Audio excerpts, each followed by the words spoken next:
Assalamualaikum. Halo anak-anak, bagaimana kabarnya hari ini? Semoga sehat selalu ya. Hari ini kita akan belajar pada tema 3, subtema 2, pembelajaran 3 pada muatan Bahasa Indonesia dan IPA. Anak-anak, masih ingat dengan materi sebelumnya tentang wawancara? Nah, sekarang Ibu juga punya contoh wawancara lagi. Sekarang coba anak-anak simak video berikut ini. Selamat siang Pak, saya tim dari redaksi majalah di Kota Malang. Saya ingin mewawancarai Bapak seputar peternakan hewan. Apakah Bapak bersedia? Iya Pak, dengan senang hati. Apa saja hewan yang ada di peternakan Bapak? Ada banyak sekali, baik hewan yang hidup di darat, di air, dan di udara. Seperti sapi, ayam, bebek, domba, dan beberapa ikan. Juga ada burung yang tidak ada di kebun ini. Di mana Bapak menempatkan kedua hewan tersebut? Ikan diletakkan di kolam belakang peternakan, sedangkan burung ada di dalam sangkar. Siapa saja yang menjaga peternakan ini? Saya sendiri dan 2 orang teman yang membantu. Kapan Bapak mulai memelihara hewan ternak? Sejak 3 tahun yang lalu, karena saya dan kedua teman saya sangat menyukai binatang, maka kami berinisiatif untuk membuat sebuah peternakan.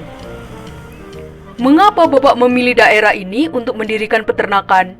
Karena tempat ini cocok untuk semua jenis hewan, baik yang hidup di darat, di air, dan di udara. Bagaimana cara Bapak merawat hewan ternak? Selain memberikan makanan secara rutin, juga dengan menjaga setiap bagian tubuhnya. Karena setiap hewan memiliki bagian dan fungsinya masing-masing. Baik Pak, terima kasih atas penjelasannya. Saya mohon izin pamit, selamat siang. Baik Pak, selamat siang. Nah, anak-anak, habitat hidup hewan dibagi menjadi 3 macam, yaitu hewan yang hidup di darat, hewan yang hidup di air, dan hewan yang hidup di udara. Hewan memiliki bagian-bagian tubuh. Bagian-bagian tubuh ini memiliki fungsinya masing-masing sesuai dengan habitat hidupnya. Contoh hewan yang hidup di darat adalah ayam. Ayam memiliki bagian tubuh paruh, mata, bulu, kaki, dan sayap. Paruh berfungsi untuk mengambil makanan, sedangkan mata berfungsi untuk melihat lingkungan sekitar, bulu berfungsi untuk menutupi tubuh, kaki berfungsi sebagai alat gerak, dan sayap berfungsi sebagai alat penyeimbang gerak. Selanjutnya, hewan yang hidup di air contohnya ikan. Ikan memiliki mata, sisik, insang, dan sirip. Mata berfungsi untuk melihat lingkungan sekitar. Sisik berfungsi untuk melindungi tubuh, insang berfungsi untuk bernafas, dan sirip berfungsi untuk berenang. Selanjutnya, hewan yang hidup di udara. Di sini Ibu mengambil contoh burung merpati. Burung merpati memiliki bagian tubuh mata, paruh, sayap, bulu, dan kaki. Mata berfungsi untuk melihat lingkungan sekitar. Paruh berfungsi untuk mengambil makanan, sayap berfungsi untuk terbang, bulu berfungsi untuk melindungi tubuh, dan kaki berfungsi sebagai alat gerak. Nah, anak-anak, kita bisa tahu habitat hidup hewan tersebut jika kita melihat ciri-ciri umumnya. Contohnya, hewan yang hidup di darat, selain ayam, ada domba. Hewan yang hidup di darat ini memiliki bulu. Nah, selain ayam, domba juga memiliki bulu yang tebal. Selanjutnya, hewan yang hidup di air. Selain ikan memiliki sisik, ikan hiu dan ikan pari tidak memiliki sisik. Tapi ikan hiu memiliki ekor dan sirip yang fungsinya untuk berenang. Sedangkan ikan pari memiliki tubuh yang lebar, fungsinya juga untuk berenang. Nah, yang terakhir, hewan yang hidup di udara selalu memiliki sayap. Selain burung, ada capung dan kupu-kupu.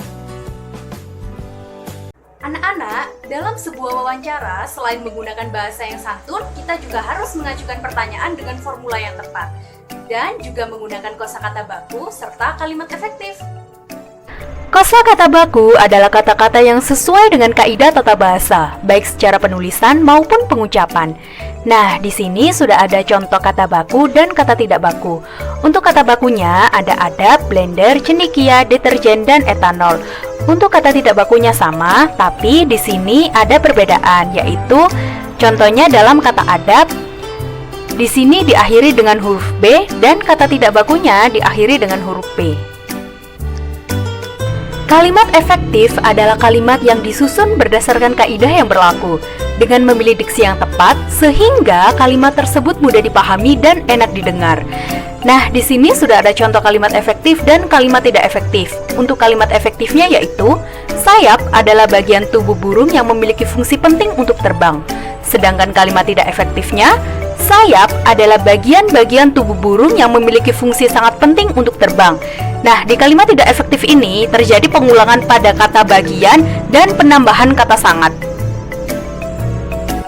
5W1H adalah salah satu formula yang dipakai untuk membuat daftar pertanyaan. Nah, 5W1H ini adalah singkatan dari kata tanya dalam bahasa Inggris, yaitu what, when, who, where, why, dan how.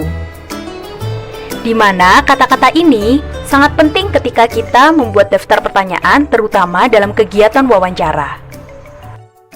Anak-anak, dalam video wawancara tadi, pemilik peternakan menjelaskan jika setiap hewan memiliki fungsi pada bagian tubuhnya masing-masing. Fungsi tersebut disesuaikan pada habitat hewannya masing-masing. Sedangkan habitat hewan dibagi menjadi 3 macam, yaitu di darat, di air, dan di udara. Nah, anak-anak, habitat hidup hewan dibagi menjadi 3 macam, yaitu hewan yang hidup di darat, hewan yang hidup di air, dan hewan yang hidup di udara. Hewan memiliki bagian-bagian tubuh. Bagian-bagian tubuh ini memiliki fungsinya masing-masing sesuai dengan habitat hidupnya. Contoh hewan yang hidup di darat adalah ayam. Ayam memiliki bagian tubuh paruh, mata, bulu, kaki, dan sayap. Paruh berfungsi untuk mengambil makanan, sedangkan mata berfungsi untuk melihat lingkungan sekitar, bulu berfungsi untuk menutupi tubuh, kaki berfungsi sebagai alat gerak, dan sayap berfungsi sebagai alat penyeimbang gerak. Selanjutnya, hewan yang hidup di air contohnya ikan. Ikan memiliki mata, sisik, insang, dan sirip. Mata berfungsi untuk melihat lingkungan sekitar. Sisik berfungsi untuk melindungi tubuh, insang berfungsi untuk bernafas, dan sirip berfungsi untuk berenang. Selanjutnya, hewan yang hidup di udara, di sini ibu mengambil contoh burung merpati. Burung merpati memiliki bagian tubuh mata, paruh, sayap, bulu, dan kaki. Mata berfungsi untuk melihat lingkungan sekitar. Paruh berfungsi untuk mengambil makanan, sayap berfungsi untuk terbang, bulu berfungsi untuk melindungi tubuh, dan kaki berfungsi sebagai alat gerak. Nah, anak-anak, kita bisa tahu habitat hidup hewan tersebut jika kita melihat ciri-ciri umumnya. Contohnya, hewan yang hidup di darat, selain ayam, ada domba. Hewan yang hidup di darat ini memiliki bulu. Nah, selain ayam, domba juga memiliki bulu yang tebal.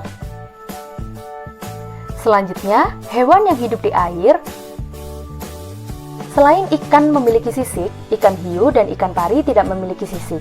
Tapi ikan hiu memiliki ekor dan sirip yang fungsinya untuk berenang. Sedangkan ikan pari memiliki tubuh yang lebar, fungsinya juga untuk berenang. Nah, yang terakhir, hewan yang hidup di udara selalu memiliki sayap. Selain burung, ada capung dan kupu-kupu. Nah, anak-anak, bagaimana? Sudah paham dengan materi yang Ibu sampaikan? Agar anak-anak lebih memahami materi yang Ibu sampaikan, anak-anak bisa mengerjakan LKPD yang Ibu berikan. Sekian pelajaran hari ini. Wassalamualaikum warahmatullahi wabarakatuh. Tetap semangat dan jaga kesehatan. Sampai jumpa.